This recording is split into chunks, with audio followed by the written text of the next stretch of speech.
But Ivan, we've got a couple of slides where Tim and I have tried to sum up the day.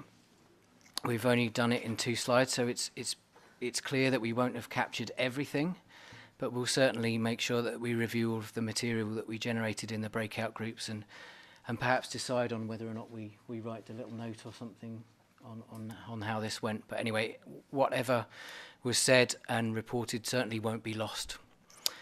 Okay, so I know this will disappoint a lot of people, the first one that we have here, but at least the view is the RAC will not provide reference values in these cases. So this is the landscape that we're operating in. RAC and SAEC will evaluate applications as they arise, either on an adequate control or a non-threshold basis, as appropriate when they're submitted. So there doesn't have to be any a priori decision about which route to follow in which particular case. We want to sort of reiterate that based on our previous applications, the route of application doesn't affect the likelihood that RAC and SAEC will recommend an application. I think what we've learnt today in terms of the PNEC and the PEC is that there's still significant uncertainties perhaps is better way associated with the PEC-PNEC approach for EDs, and perhaps we should almost say that there's significant uncertainties associated with a dose response for the ED effects of NP and OP. I think what will be important to remember in terms to adequate control, in that there's a lot of focus on the derivation of the PNEC, but adequate control will be justified and evaluated in terms of both the quality of the PNECs and the quality of the PECs. So the considerations that Steve just mentioned are very relevant. I think it's important to note that RAC might not agree with an applicant's conclusions in relation to adequate control. This has happened in the past in applications.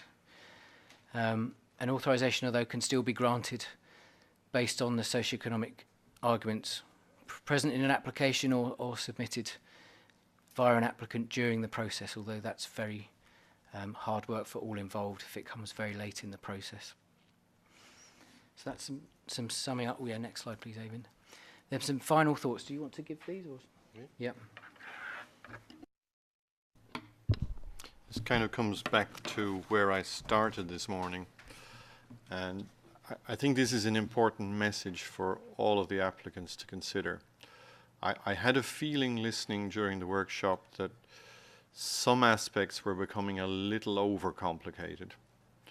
And I think this might help to focus that minimization of emissions is required regardless of adequate control or socioeconomic route. That's the key to the thing. We need good descriptions of operational conditions, the risk management measures in place. In other words, we need to understand your emission control. Preferably provide measured emission data, but combi of modeling and measured is always pretty good. RAC appreciates the belt and braces approach. Whatever you do, you need to justify that those operational conditions and risk management measures are appropriate and effective in limiting the risk. That's the bottom line. Thank you. We could have tried to get a more elaborate reflection of the discussions this afternoon, but I think the 4 groups raised so many points that need to be collated and put into some sort of context. It would have been impossible to feed back to you.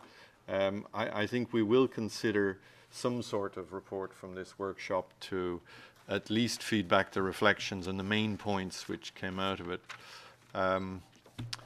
So, does anybody have any final points they wanted to